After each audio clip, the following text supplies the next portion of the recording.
Señoras y señores, muy buenas noches. El día de hoy nos vamos a sumergir en la historia reciente de Colombia, un periodo marcado por un profundo pulso, el de la guerra contra la legalidad, el de la frustración contra la esperanza.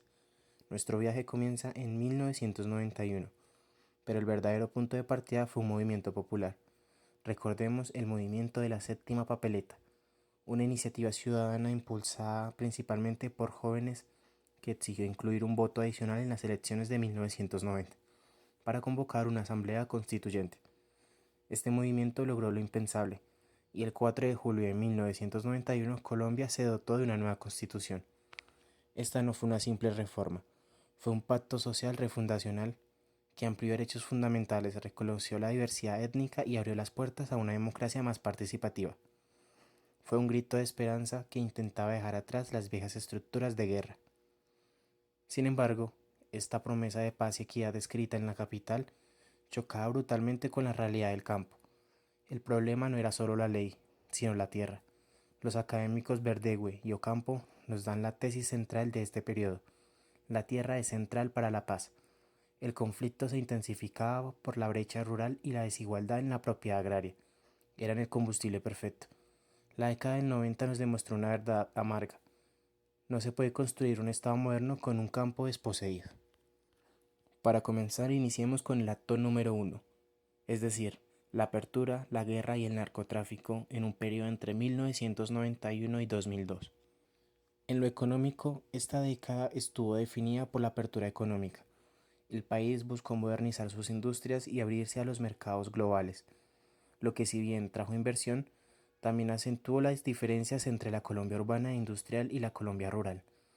Políticamente el Estado enfrentaba el auge simultáneo de las guerras históricas como las FARC, el ELN y las consolidaciones violentas de los grupos paramilitares AUC, que libraban un conflicto armado brutal por el control de territorios estratégicos. Este conflicto estaba íntimamente ligado al negocio de las drogas, como lo analiza Brito. El impacto de los cultivos ilícitos, como la marihuana y la coca, era multidimensional, era el motor económico de los grupos armados y a su vez una fuente de inestabilidad que generaba un ciclo de violencia permanente. Ante esta escala, la comunidad internacional intervino. A finales del siglo se lanzó el Plan Colombia, un programa de cooperación militar y económica principalmente con Estados Unidos, enfocado en la lucha de antinarcóticos y el fortalecimiento institucional. Este plan preparó el escenario para la ofensiva que vendría, pero antes de eso, la nación agotó la vía de la negociación con el intento de paz del Caguán, que se dio entre el periodo de 1998 y 2002. El fracaso de este proceso, que culminó con la ruptura de los diálogos, demostró la imposibilidad de una paz negociada en un contexto de debilidad estatal y conflicto recrudecido. La sociedad cansada y atemorizada se preparaba para un cambio radical en la política de seguridad. Como acto número 2 tenemos la seguridad como eje y la centralización del poder, un periodo entre el año 2002 y 2010. El inicio del siglo XXI estuvo dominado por la política de seguridad democrática, implementada por el gobierno de Álvaro Uribe Vélez. El análisis de Leal nos ayuda a entender su estructura. No fue solo una ofensiva militar, fue una estrategia de tres puntas.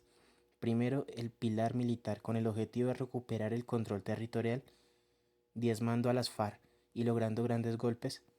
Como segundo, tenemos el control territorial.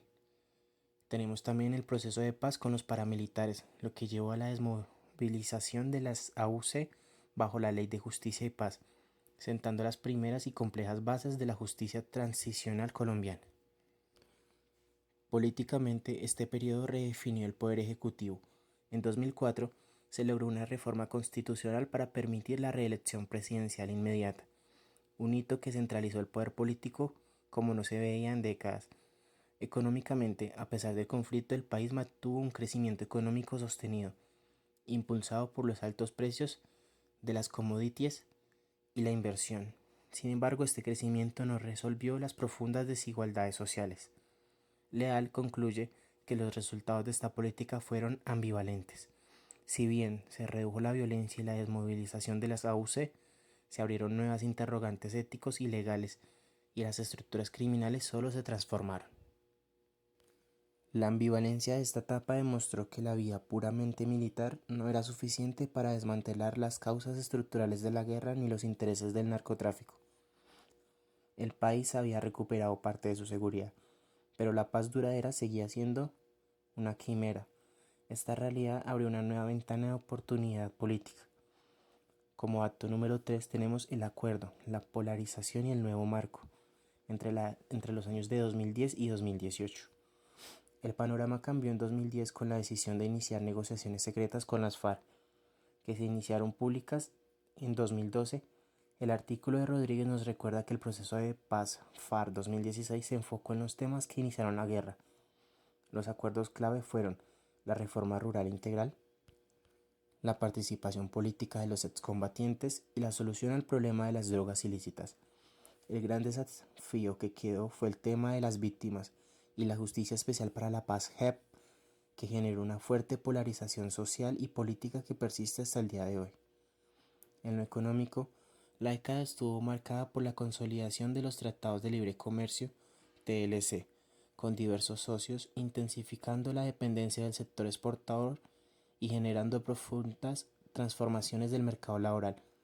El crecimiento económico se mantuvo, pero los sectores sociales comenzaron a exigir otra distribución más equitativa de la riqueza. A nivel social, el artículo de Bernard Olarte sobre los retos electorales de las mujeres en 2018 pone en foco en la deuda democrática. A pesar de la Constitución de 1991, la participación política femenina sigue enfrentando barreras estructurales. La firma de la paz fue un punto de quiebre. El país se vio forzado a debatir qué tipo de justicia estaba dispuesta a aceptar a cambio de la paz, lo que llevó a un intenso conflicto político entre la implementación y la resistencia del acuerdo. Como conclusión, tenemos que los desafíos del siglo XXI y la paz total es lo que nos lleva a hoy Colombia enfrentando un nuevo ciclo de retos. El gobierno de Iván Duque 2018-2022 y el actual gobierno de Gustavo Petro 2022 presente se han centrado en la implementación y la búsqueda de la paz. El académico Grasa nos da la clave para el futuro, la necesidad de construir infraestructuras de paz y de gobernanza. La paz no se sostiene sin mecanismos institucionales y sociales en los territorios, el llamado mesonivel, capaces de manejar los conflictos cotidianos sin recurrir a la violencia. Esta es la única forma de garantizar la sostenibilidad de los acuerdos. Los años recientes han visto el surgimiento de nuevos fenómenos.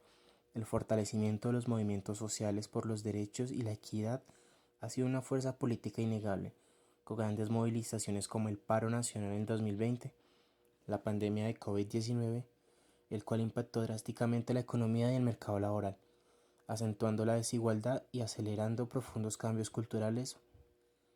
Políticamente, esta fervencia llevó al ascenso de nuevos partidos y movimientos alternativos que culminaron en el primer gobierno de izquierda en la historia reciente. El actual gobierno impulsa la política de paz total, buscando negociaciones simultáneas con todos los grupos armados remanentes, ELN, disidencias, crimen organizado. Esta estrategia reconoce que la guerra ha mutado, pero que sus raíces siguen siendo las mismas que en 1991, la desigualdad social y la disputa por la tierra. La historia de Colombia es una historia de resiliencia y de una búsqueda incesante. El futuro de la nación se juega en la capacidad de construir esas estructuras de paz, hacer la paz del territorio y finalmente saldar la deuda histórica en el campo. Gracias.